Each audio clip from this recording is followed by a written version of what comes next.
Hello, and welcome to Day by Day True Crime Stories, the podcast where we explore a different crime or justice milestone from this day in history. I'm your host, Kona Gallagher, and today is June 10th. On this day in 2022, 22-year-old Christian Glass was shot and killed by a sheriff's deputy in Clear Creek County, Colorado, after he called 911 for help when his car got stuck on a rural mountain road. What should have been a simple call for assistance turned into a tragedy that ignited national outrage and raised serious questions about how law enforcement handles mental health emergencies. Today, we're taking a closer look at what happened that night, the investigations that followed, and how one family's grief has helped push for real change. Let's get started.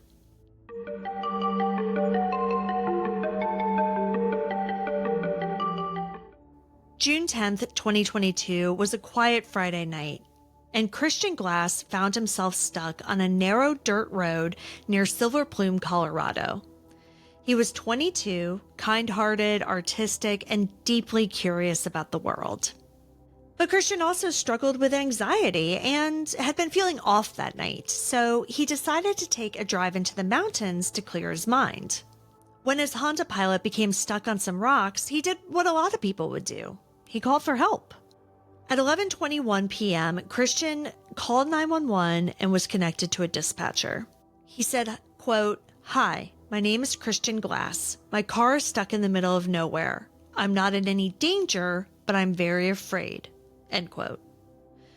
As the conversation went on, it became clear that Christian wasn't just scared.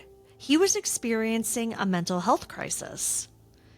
He mentioned seeing skinwalkers and feeling like something was after him. He also told the dispatcher that he had knives and rock tools in the car for his carving hobby, but he wasn't threatening anyone. In fact, he offered to toss them out the window if that would make the officers more comfortable. He said, quote, "I'm not dangerous, I just don't want to be alone," end quote.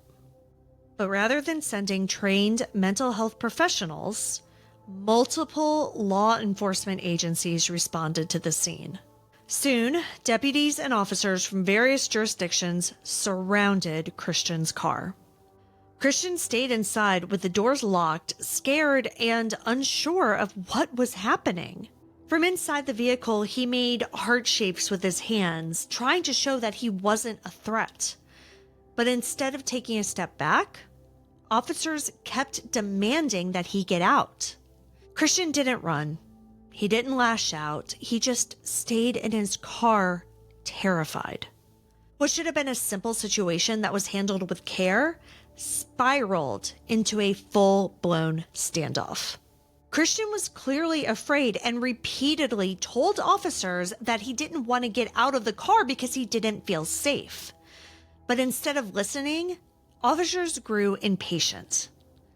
Body cam footage later showed officers mocking him.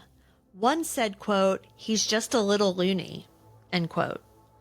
Another laughed when Christian made heart hands through the window. For over an hour, Christian remained inside the vehicle. He prayed, he pleaded, he held his hands together and begged, "Lord, please don't let them break the window." But they did. Around 12:37 a.m., officers shattered the passenger window. Chaos followed. Christian panicked, picking up one of the knives that he had mentioned earlier. He didn't swing it, though. He didn't threaten, but that was enough. That was all it took. Officers fired beanbag rounds inside and tased him. But then, Deputy Andrew Buin fired 5 shots through the windshield, hitting Christian and killing him. Christian died inside of his car, the same one that he'd called for help from just over an hour earlier. His final words were, "I'm sorry." The outrage came quickly. Initially, the Clear Creek County Sheriff's Office claimed Christian was, quote, "argumentative and uncooperative." But when his family got the body camera footage, the public was able to see the truth. Christian was terrified, nonviolent, and desperate for help.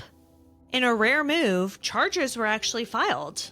In November 2022, Deputy Andrew Bowen was indicted for second-degree murder.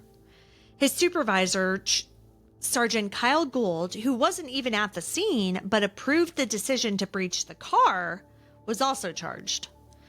Bowen's first trial in 2024 ended with a partial verdict. He was convicted of reckless endangerment, but the jury couldn't agree on the murder charge.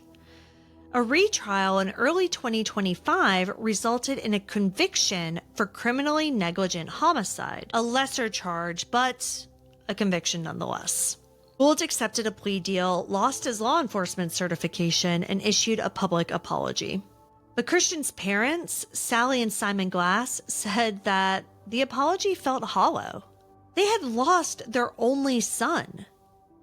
Sally later said in an interview, quote, "It wasn't justice, but it was at least a step toward the truth," end quote.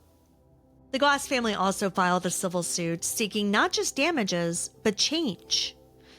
In May 2023, they reached a $19 million settlement with multiple agencies. It was one of the largest in Colorado's history. But the heart of the agreement was about reform. Clear Creek County agreed to mandatory crisis training for all officers. They started a co-responder program so that mental health professionals could join officers on calls like Christian's. Policies were changed to ensure that body camera footage is reviewed and released appropriately. And a memorial fund was established in Christian's name to promote mental health awareness.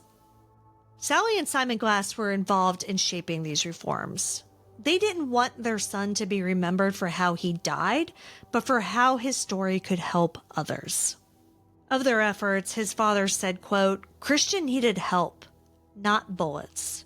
If we can save even one life, then his legacy will mean something," end quote. Christian Glass wasn't doing anything wrong that night.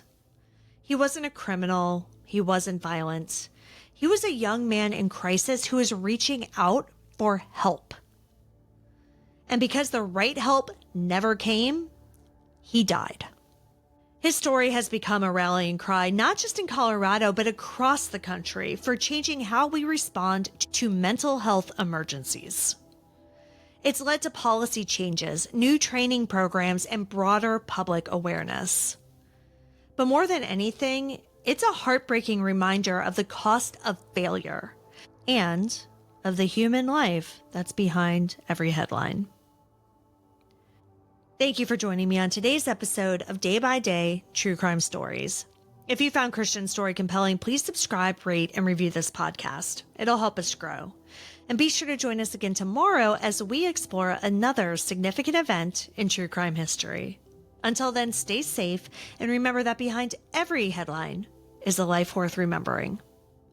Day by Day True Crime Stories is a Little Monster production. Hey, you can do it!